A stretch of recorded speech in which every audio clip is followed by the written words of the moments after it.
Hello and welcome to this late morning taste challenge. We have two single malt Scotch whiskies. This is the Glenlivet 12 single malt distilled matured in Scotland, bottled on the 12th of February 2018. A Chivas Bros brand. You've heard of Chivas Regal and such. All right. And then there's a big story on here about the perfect, wonderful greatness of it, like any beer, wine, or liquor label. Banffshire, Scotland, from the Kingdom of Scotland in the United Kingdom of Great Britain and Northern Ireland. All right. I bought this at Walmart. I got the old bottle intentionally. I could have bought the new label, the clear glass bottle, and the color-coded label where they got the teal. And then for the Founders Reserve, they got the powder blue, baby blue. But I wanted the older label since it was a little unusual now, the classic label. The competitor is a gift from Robert, the Whiskey Scout. Thank you, Robert. I've never seen this around here, but I might have overlooked it. The Glenrothes Distillery, a Berry Brothers and Rudd brand, distilled in 1995. So they aged it from 1995 to 2013. It was bottled in 2013, 8 years ago. So it was aged for 18 years, 43% alcohol. Got to update my notes here.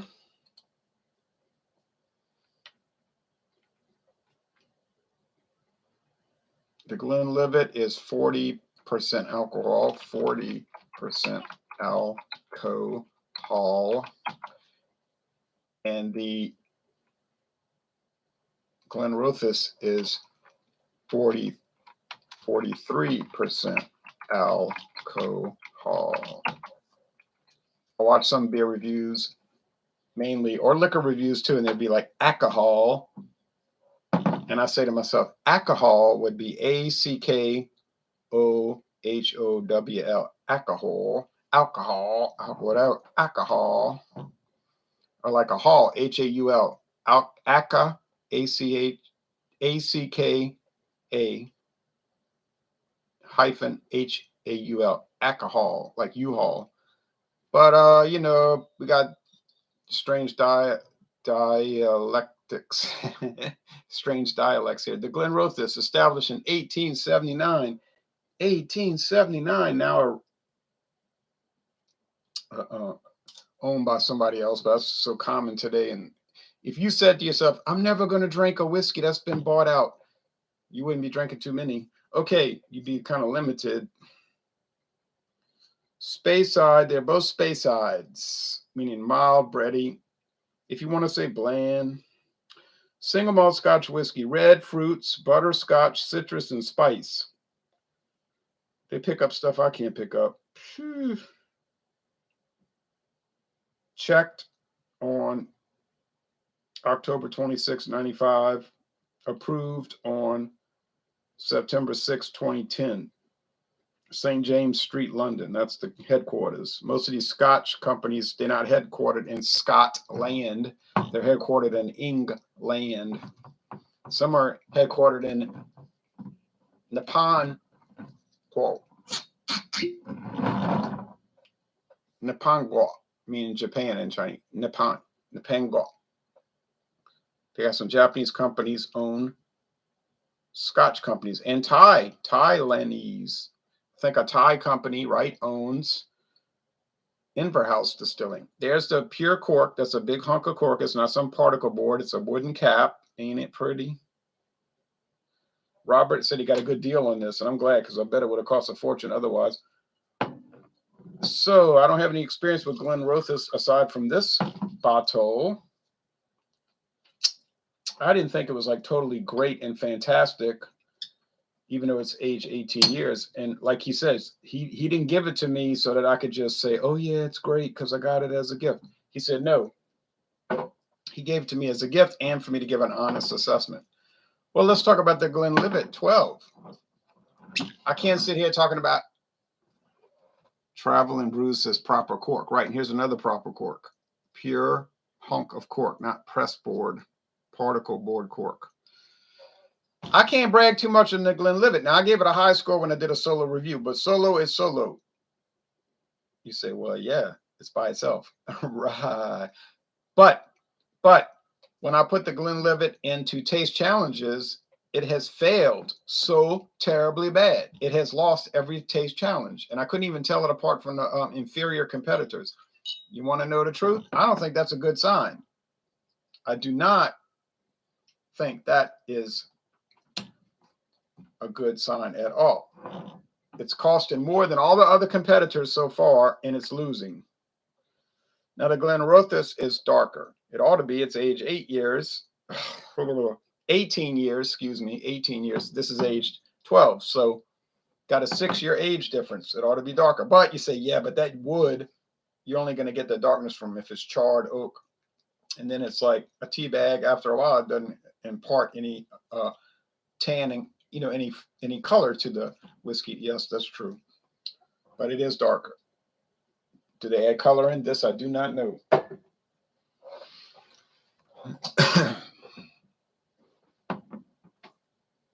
Now, you could call the companies and ask them, do they add color in? If they don't, they'll say, no, we do not.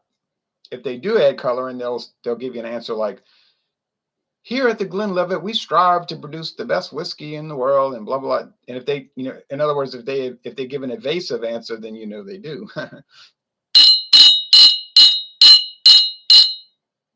I don't care if they add color or not, honestly. I just care if it tastes good. The caramel is not going to hurt you. I got people running around 7 years ago talking about, oh, caramel causes cancer. Oh, yeah, really? What do you have to back that up? She actually didn't provide any evidence. She just said it. And some companies got so spooked, like Newcastle, that they said, we're going to take the coloring out of our beer. We're only going to use roasted malts. That's better to get the true color, because they'll come shining through. Now, if you buy the Foster's Premium Ale, it's darker than the Foster's Lager. You say because it's stronger. No, it's darker because they add caramel color. They tell you on the can label, on the can label, on the can label,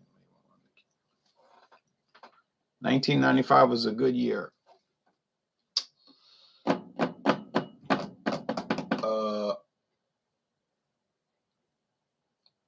Pittsburgh Steelers had a good season that year. All right.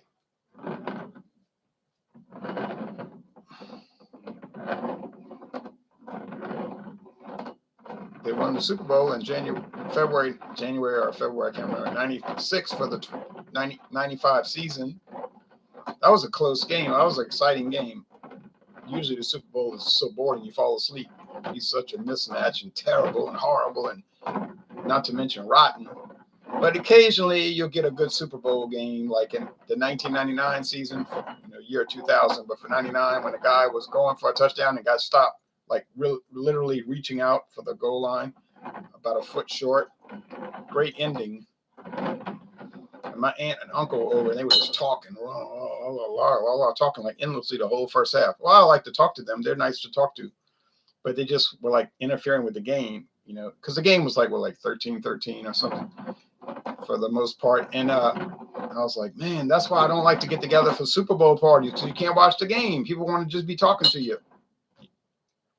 Happened to me so many times. They're just like, well, what do you do at those meetings? I'm like, oh, man, there's a game. But you see, most people that go to Super Bowl parties, they're not interested in football. You know what I'm saying? They just go because they want to eat hors d'oeuvres and olives and crackers and drink various mixed drinks. And they want to talk about this and they want to talk about that. I have a friend who's an attorney in Texas. He said he dreads getting these free tickets, complimentary tickets to Astros games, Houston Astros, because he say you can't watch the game. They're always talking about business, like, oh yeah, got this deal going, and he's like, there is a game. But I mean, I shouldn't pick on those people too much. Just go to a game. Go to any game, high school, college, professional, and look around at the crowd. Ain't nobody watching the game. They're looking at their phones. The last few years when I was teaching high school, principals and supervisors would observe my classroom and they say, man, your classroom is so quiet. You've got such good control.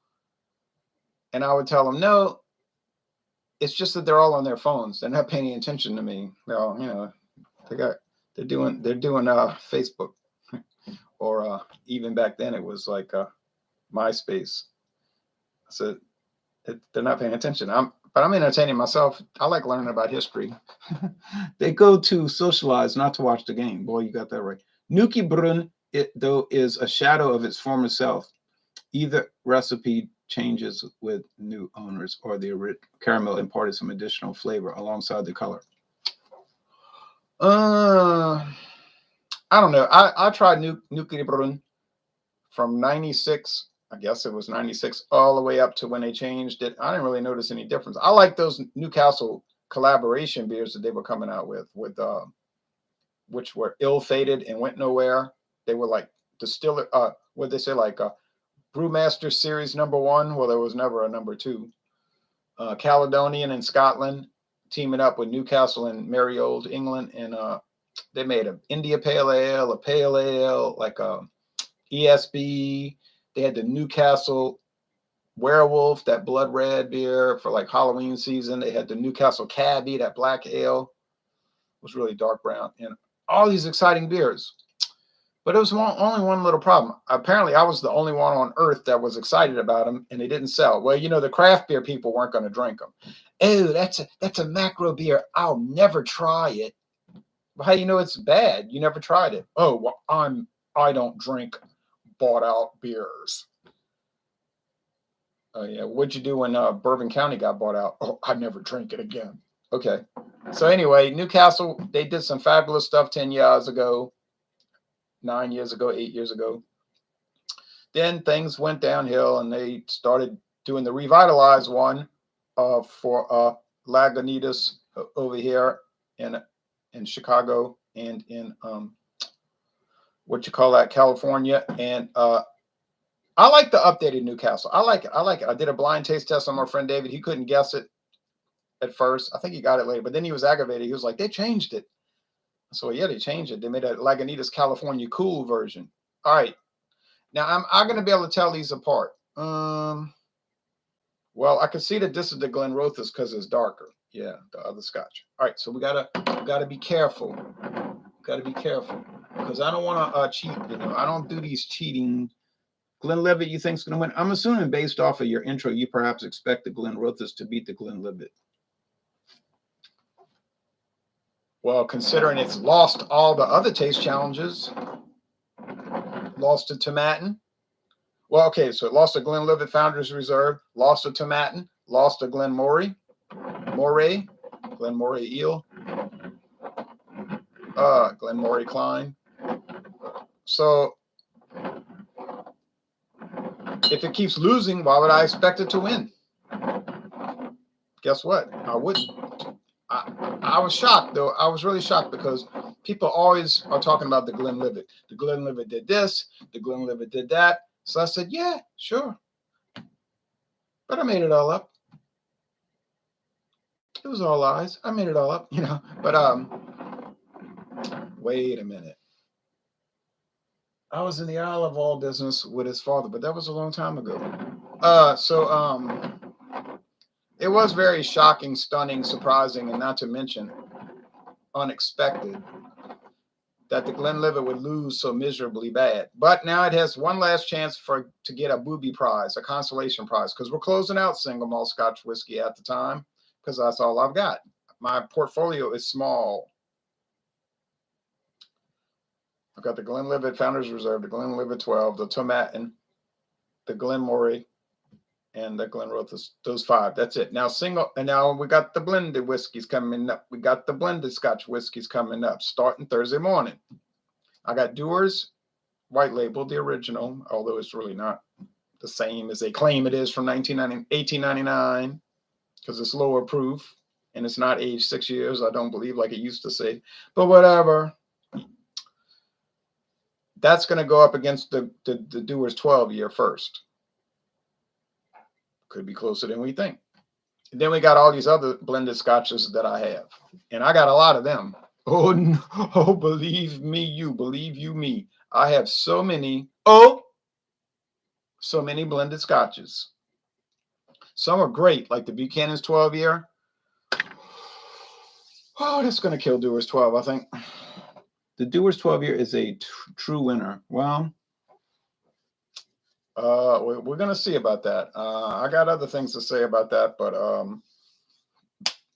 now some people say it only been out a few years. I think what happened was it was out a long time ago and then it went away and it came back. Because you could look at advertisements from the 1930s and 40s and they say Dewar's white label, you know, the heart of Scotland, the culture of Scotland. Oh boy, let's go to Scotland and walk around and be Scottish and all of that and wear kilts. And then they'll have in the background, or you can get the Dewar's 12 year, a stronger version. I think it was like 90 proof back then, 12-year age. Okay, so if they're showing it in a 1935 ad, obviously it was around. But then maybe something happened and it went away, and then they brought it back under this, like the last 12 years. Okay, that's happened before with other whiskeys. Oh, well, you know what? This smells like white bread crust. Sorry, white bread crust and alcohol fumes, whiskey fumes. Now, 40% versus 43%, 86 proof versus 80. Will that make a difference?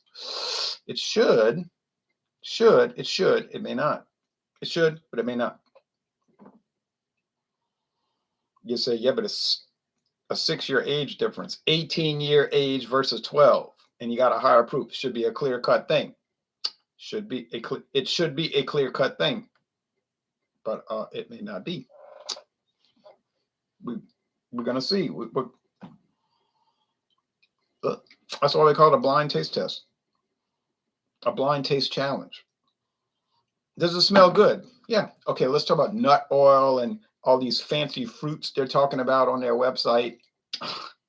I'm not even gonna look. I don't want to look. I don't want to look because they give me all kind of descriptors I can never place. And you want to know what I think it tastes? I think it tastes like cereal grain. You say it's barley malt. What you think barley is? It's a cereal grain. It's malted. They make whiskey from it. That's what it smells like. Cereal, like a box of cereal. What does the 1995 mean? Just when it came out in production?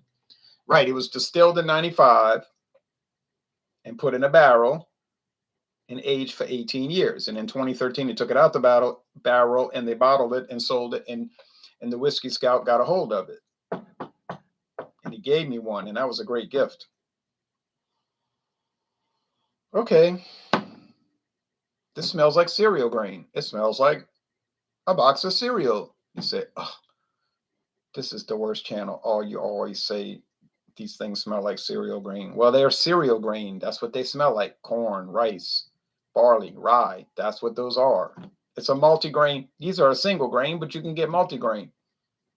Some people interpret that as me criticizing it, saying bad things. I'm not criticizing it at all. I'm not saying a bad thing at all. That's what it smells like to me. Okay, I'm sorry. Doesn't smell like pomegranate and nutmeg and spicy fruits and tropical panoramas. Like one of them said, it smelled like summertime. Oh, it smelled like summertime. I just don't pick up all that. I don't detect it. I'm not a sommelier. I don't have a Cicerone certificate.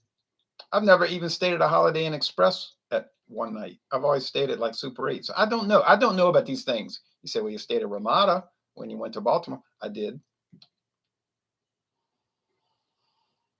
So I don't know, but I've been told in the heat of the day a man died of cold. How has the cork held up? Sometimes they tend to dry out. This one seems okay. As soon as I got it, I moisturized it. And see, I was careful. I tipped it over, got it real nice and wet and soaked. That way, if it was dry rotted, it would revitalize. I learned that the hard way after my 1983 8-year age Wild Turkey 101 experience with the dry rotted cork, that all the cork fell into the whiskey, which was a very irritating experience. But I learned, and so now I know what to do. Cereal grain, bread, white bread crust. Almost even like a French bread crust. I'm not going to make a poor boy sandwich with these whiskey, but you know what I'm saying. I'm not, that's a foolish joke. All right, time for the taste challenge. Because I did the smell. Smell. No winners or losers on the smell. So then you'd have to go by price. They both look nice and they smell nice. So You just go by default the cheaper one, which I'm pretty sure is Glenlivet 12. You'll be the cheaper one. It's not aged from 1995 to 2013. From Bill Clinton to Barack Hussein Obama. You see.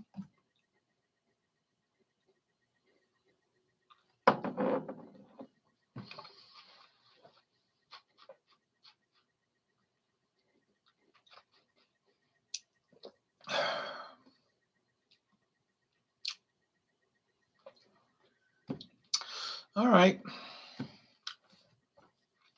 There's a little fruit in it of some sort, maybe cherry skin, like red cherry skin.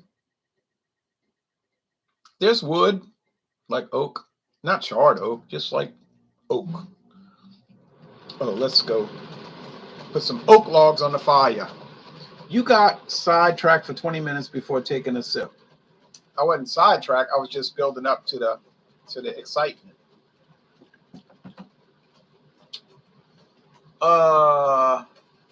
Okay. So a little red cherry skins.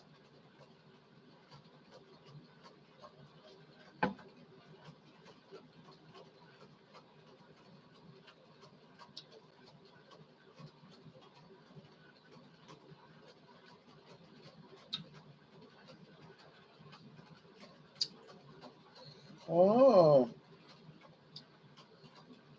This one seems to have some pineapple pulp. I know it sounds crazy, but it seems to have that. Like, obviously it doesn't. There's just some pineapple thing. Pineapple thing. Like this Sicilian thing that's been going on for 2,000 years. No, they're not the same, but they're similar.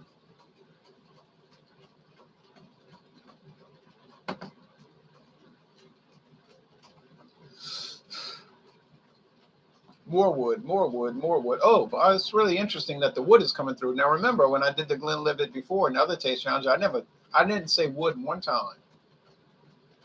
I didn't say Ed Wood. I didn't say Wally Wood. I didn't say Hollywood. I didn't say Natalie Wood. Nothing like that. Now it's coming in. Why? Well, if you do one whiskey against three others, it'll taste different those 3 times. Then you bring it in the 4th time, be different again. It's a strange phenomenon. Phenomena. Na, na, na, na, na. All right.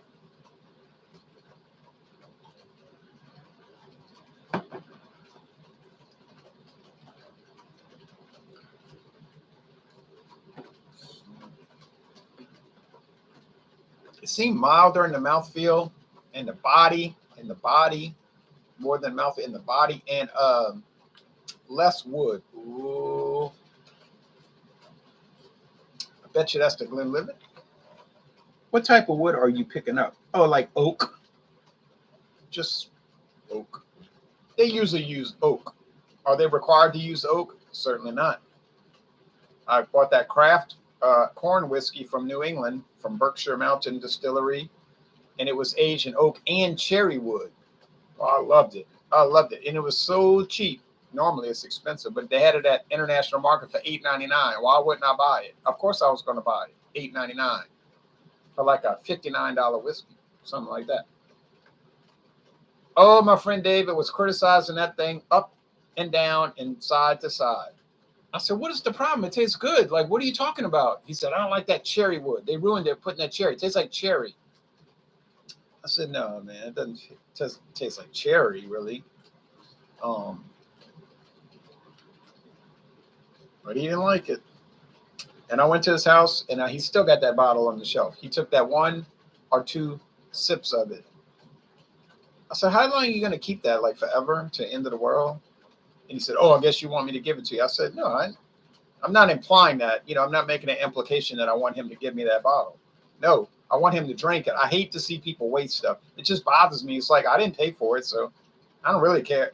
What difference should it make if he ever drinks it? I just hate to see that.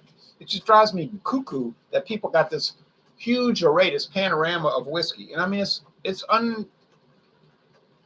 beyond what you could believe that they've got. And it's deep too. It goes back. And all these unopened bottles are Jack Daniel's Imperial Edition, Jack Daniel's Frank Sinatra from like 2003, and all kind of elaborate things. I'm like, half the stuff's not even opened. It's never even been opened. I'm like, what is all of this? Like, what is this hoarding mentality? It's like, it should be consumed. I don't understand buying consumer products and you don't consume them. I mean, that's me. Hey, I know an even more extreme case. I know a man named Mr. Bruce. I won't say his last name because it might be your father. He might be your father. But Mr. Bruce, he was asking for some specially expensive whiskey at Mathern's, and they were like, "Oh yeah, we're gonna get it for you." Well, they're gonna get it for him because he spends all kind of outrageous amount of money for it. And I asked him one day, I said, "Mr. Bruce, I noticed you're always asking for these high price whiskeys, bourbons, especially at Mathern's." I said, "Well, you must love drinking that stuff, huh?" He said, "Oh no, I never drink it." He said, "I don't drink it. I just keep it. I save it." I said, "What?" I said, "You save it?" He said, "Yeah, I have a whole bedroom in my house just with those whiskeys stored." He said, "I started doing that in 1968. I just have all these bottles." Can you imagine that collection? Wouldn't you love to have that collection? So he has a whole bedroom in his house here in this parish in Louisiana full of bourbons that he's been buying since 1968. Not to drink, just to have them. I say, well, you're never going to top that. Can you imagine that estate sale? Woo!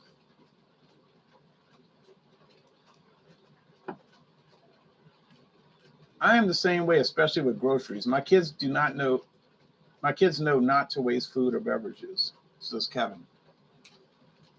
Oh, I know people that got historical monuments in their freezer. You know what I mean? Like relics. They're like, "Oh, here's some wedding cake from 1993. I'm like, well, what are you doing with that? You know? And you look at my refrigerator and freezer, it's like, you say, there's nothing in here. I say, yeah, nothing but the food I'm going to eat, like all of it. It seems like a legitimate way of approaching things. You buy the groceries and then you eat them. Then you buy more groceries, then you eat those, and then you buy more and you eat those. You don't save them for posterity. And I know so many people. I know one person in particular. I'm not going to name him, but he ain't the only one. I know people that's like, to me, I say deranged on that. Deranged. Why? Because why would you have food in your freezer from eons ago? What are you an archaeologist of food?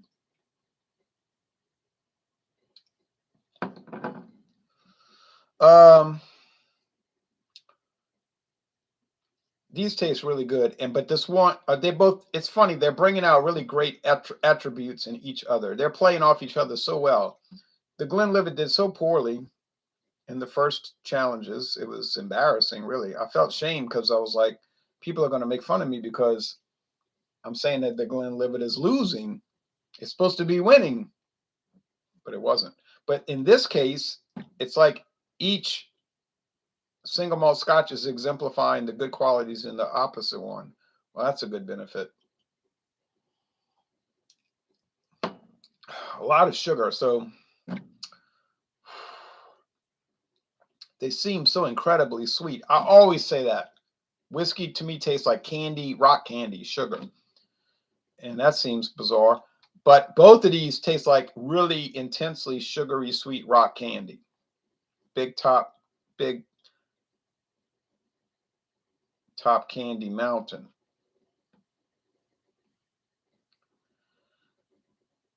You might come back and say they're not supposed to be sugary sweet. You have a misapprehension of them. You're perceiving them incorrectly. It's probably true, but I know what sweet things taste like because that, and I don't know why Scotch single malt Scotch whiskeys would come across as candy, sugary sweet, but they are coming across that way. So I'm going to go with. I think you should go with your first impressions and follow your better judgment and give an assessment thereof. Because when you start trying to, well, what I mean is you start trying to compensate. Like you say, well, that's probably wrong. So let me let me come up with something else. What you're doing is you're probably making up something else, which is probably inaccurate. So I don't feel comfortable doing that. All right.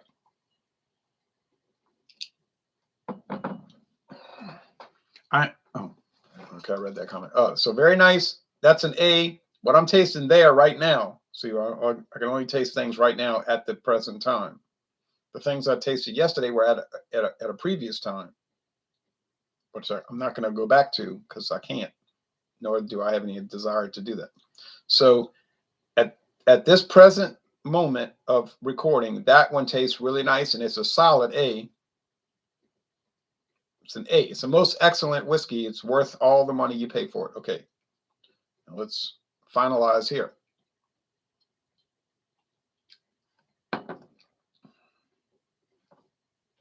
Same thing, but it's a little more sugary sweet, not as oaky. Say, I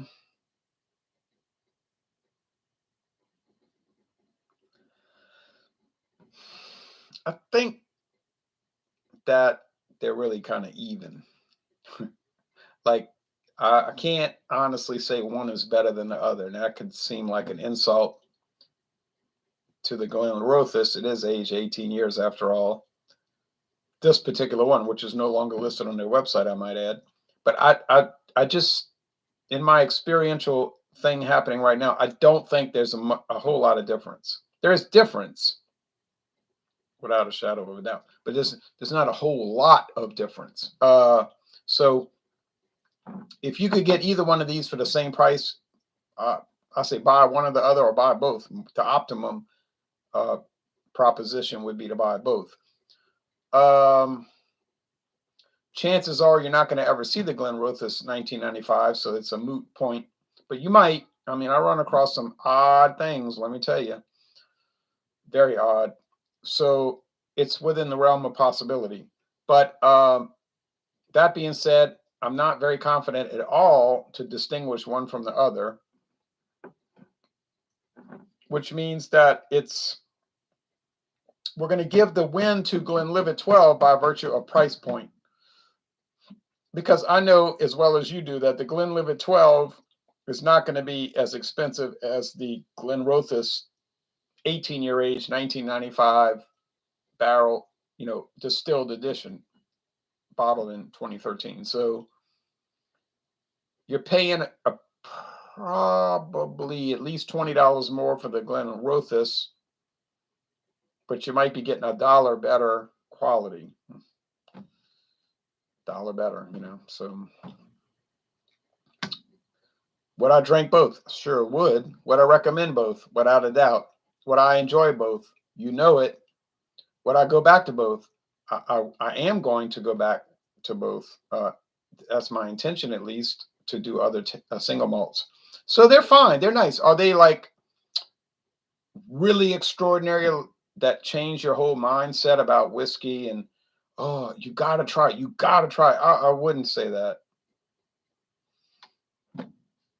But I mean, they're nice. A lot of whiskeys are nice. A lot of whiskeys are nice, and they're $15, or cheaper. So that's something you got to consider, but that's the fun of it. So this is the scary part. All right, turn off the video. Don't watch this. Let's forget about this last part because I could get it wrong, and I'm.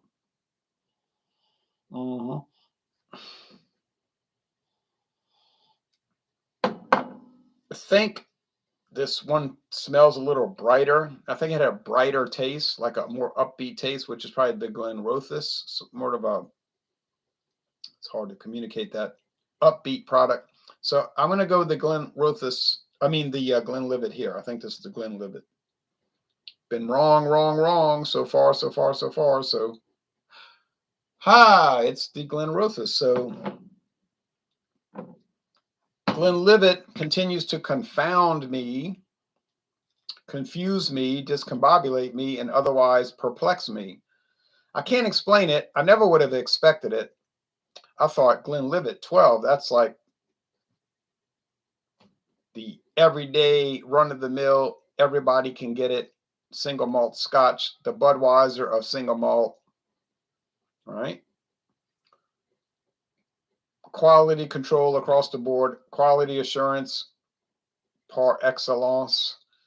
Like it'll always be the same. And I can't say it hasn't been, but that you would never confuse it with something else. But it's not the case. It's been sort of generic. It has not stood out, obviously, because I couldn't tell it apart from the other four. So ultimately, but now to be fair, the Glenrothes 1995 hadn't exactly been setting the world on fire, and that's a pricey product, and it's aged 18 years. So you age it 18 years, and you get what? Something that you cannot tell apart from Glenlivet 12. I certainly couldn't tell it apart. And look, I did the Glenrothes 1995 against other single malts, and I failed on those. So do you always get what you pay for? I don't think so. Does the extra aging really make a big difference? I guess it makes a big difference, but I cannot detect that. So 18-year age, 12-year age, 17-year age, 21-year age, does it make a big difference? The companies say yes. All right. So Bushmills says, oh yeah, we got a 32-year age. It's really great. But I would have to call it by what I'm seeing. So far, I'm not seeing any kind of great benefit from extra age. I may be missing something. It might be over my head, beyond my, like Barack Obama said, it's beyond my pay scale.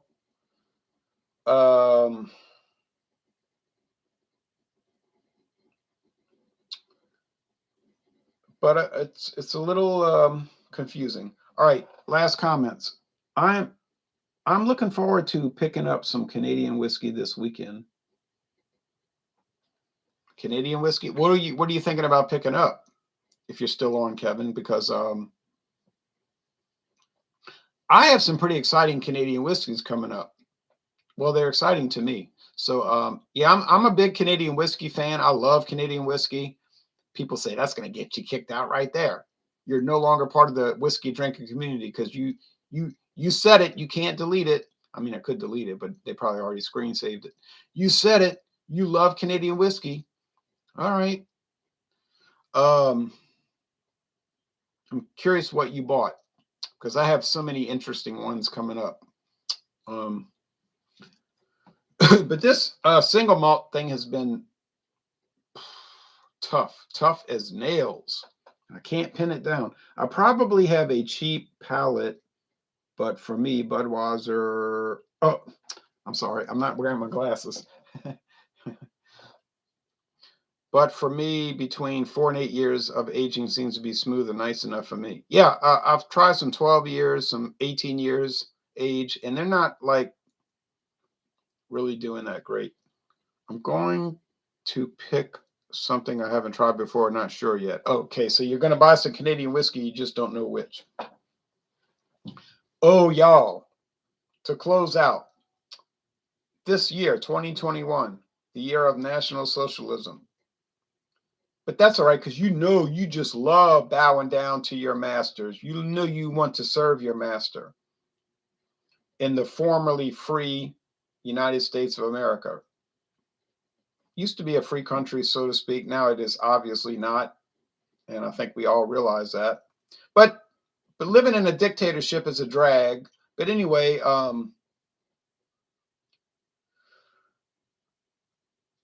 I have 40 Creek Canadian blended whiskey coming up. 40 Creek. You say, oh yeah, it's about $20 a bottle, isn't it? Yeah, I got it for $9. I got it for $9. I got it for $9. I got it for $9. I got it for $9. I got it for $9. I got it for $9.